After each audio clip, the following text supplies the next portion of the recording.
अस्सलाम वालेकुम। आज हम आपको इस वीडियो में मुंह से बदबू ख़त्म करने के चंद रूहानी इलाज और नुस्खे बताएंगे। तो चलें, सबसे पहले मैं आपको मुंह से बदबू ख़त्म करने के नुस्खे बताती हूँ। तो चलें शुरू करते हैं। पहला नुस्खा, अगर आप कोई भी चीज़ खाएं और इसकी वजह से मुंह में से बदबू आए तो इसके लिए नहायत ही आसान और घरेलू नुस्खा है कि आप हरा धनिया चबाकर खाएं और साथ गुलाब के ताज़ा या सूखे हुए फूल की पत्तियों से दांत मांज लें। इंशाल्लाह अज़्ज़ा वजल मुंह की बदबू हमेशा के लिए ख़त्म हो जाएगी।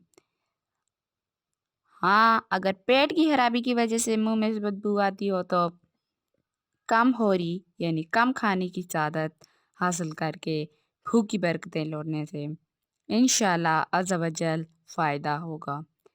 और कम खोरी यानी कम खाने की वजह से मुंह की बदबू ख़त्म होने के साथ साथ टांगों, बदन के मुख्तलिफ हिस्सों के दर्द, सीने की जलन, मुंह के छाले, बार बार होने वाली नज़ला खांसी और गले के दर्द से भी निजात मिलेगी।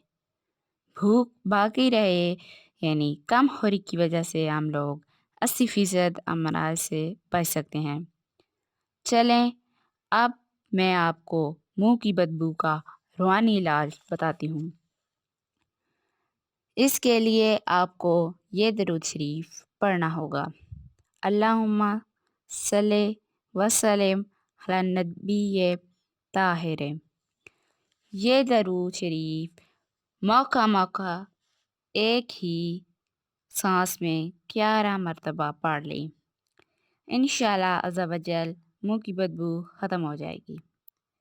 एक ही सांस में पढ़ने का बेहतरीन तरीका यह है कि मुंह बंद करके आहिस्ता आहिस्ता नाक से सांस लेना शुरू कर दें और जितना मुमकिन हो, जिस हद तक मुमकिन हो, फेफड़ों में हवा भर लें और फिर दरूद शरीफ पढ़ना शुरू कर दें। चंद बार इस तरह की मशक करें तो इंशाल्लाह अज़्ज़ा वजल सांस टूटने से पहले ही मुकम्मल 11 बार दरूद शरीफ पढ़ने की आपकी तरकीब बन जाएगी। और इस तरीके पर नाक से गहरा सांस लेकर मुमकिन हद तक रोक रखने के बाद मुंह से खारिज करना सेहत के लिए इंतहाई मुफीद है।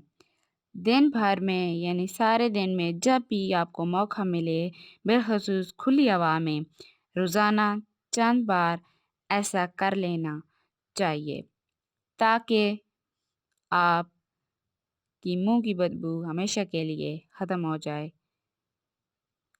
अगर आपको हमारी ये वीडियो अच्छी लगे तो लाइक और सब्सक्राइब ज़रूर कीजिएगा और साथ में मौजूद बेल आइकन को ज़रूर दबाइएगा ताकि हमारी आने वाली हर नई वीडियो आप सबसे पहले देख सकें। शुक्रिया।